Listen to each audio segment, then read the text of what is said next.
안녕하세요. 김예린 변호사입니다. 오늘은 재건축 초과이익 환수제 관련해서 한번 이야기를 나눠볼까 하는데요.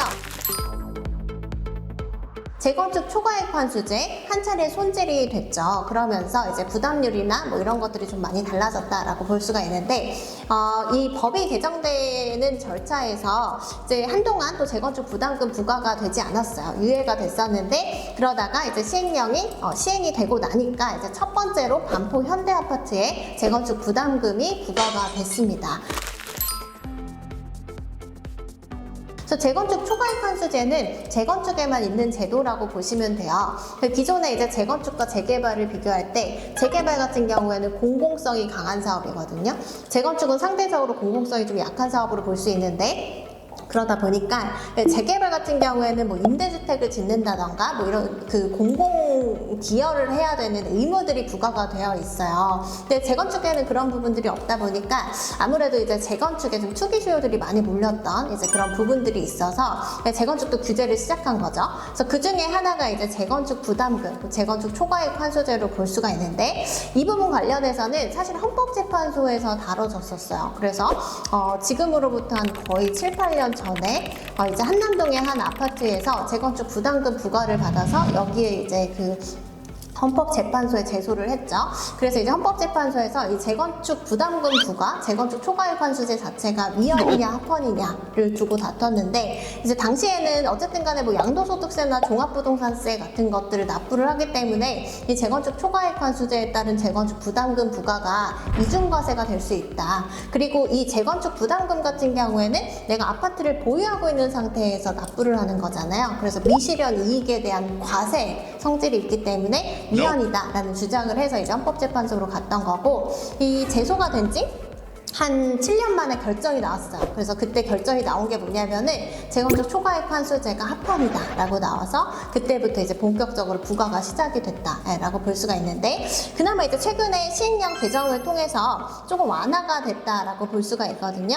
그래서 여기 보시면 이 재건축 초과이익 환수제는 재건축으로 인해서 얻는 초과 이익에 대해서 어떤 부과율을 곱해서 이제 부담금을 산정하는 방식으로 보시면 되는데, 기존에는 3천만 원 이상이면 그러면 이제 그 재건축 초과이익 환수제 대상이 됐어요. 근데 이제 개정이 돼서 8천만 원 이상이면 이제 그 재건축 초과이익 환수제 대상이 된다라고 볼 수가 있고, 이 부과 범위 같은 것들도 조금씩 완화가 됐다라고 보실 수가 있을 것 같아요. 그리고 이제 기존에는 이 뭐 고령자라던가 뭐 1가구 1주택 보유자 뭐 이런 경우에도 재건축 초과이익 환수제를 완화받거나 또 면제받거나 뭐 이렇게 불가능했었는데, 이런 그 안도 들어왔죠. 그래서 이제 한 1가구 1주택으로 20년 이상 보유한다. 그럼 최대 70%까지 또 감면을 받을 수가 있고, 또 1가구 1주택자인데 고령자다. 만 60세 이상이다. 라고 하면은 집을 팔 때까지 이 재건축 부담금을 납부하지 않는 유예를 할 수 있는 그런 제도들도 생겼다. 라고 보실 수가 있을 것 같아요. 그럼 이 재건축 부담금이 도대체 얼마나 나오길래 재건축 관련해서 이렇게 시끄럽냐 생각을 해보시면은, 이제 용산구 같은 데에는 한 5억에서 7억도 지금 부과가 된다라는 거고요. 그리고 이번에 통계에 따르면은 이 재건축 부담금 부과할 수 있는 단지가 전국에 한 68개 정도 지금 대상으로 되어 있는데 평균 1억 원 정도 이제 나온다라고 해요. 그래서 이 반포 현대가 이제 첫 부과한 단지가 됐는데, 이 반포 현대 아파트에서도 좀 대응을 하기로 했다, 법적으로. 그런 소식이 들려와서 설명을 좀 드리면은, 이 재건축 부담금 부과한 처분에 대해서 집행정지 신청을 할 예정이라고 합니다. 그게 왜 그러냐면은 이 초과이익 환수제 관련해서 재건축 부담금을 산정하는 방식에서 초과 이익분은 준공 당시의 집값에서 조합 설립 인가 당시의 집값을 빼고, 그리고 이제 정상 주택가격 상승분을 또 공제를 하거든요.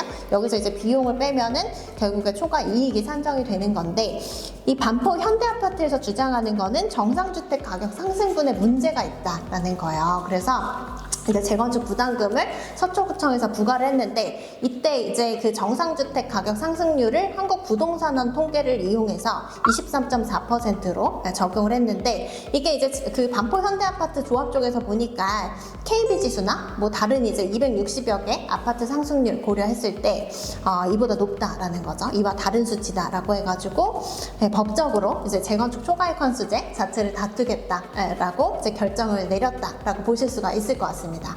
이 재건축 초과이익환수제는 사실 재건축 사업 수익성을 굉장히 떨어뜨리는 요소 중에 하나라고 볼 수가 있을 것 같아요. 그래서 이제 여러 단지, 재건축 단지들에서 완화 또는 폐지를 이제 외치는 목소리들이 많은데, 이 반포현대 같은 경우에도 이런 법적 대응을 통해서 일단 앞으로 완화되거나 폐지될 수 있는 부분들이 있기 때문에 이런 점들을 좀 기다려 보고자 여러 가지 이제 조치들을 취하고 있는 것으로 보실 수가 있을 것 같습니다.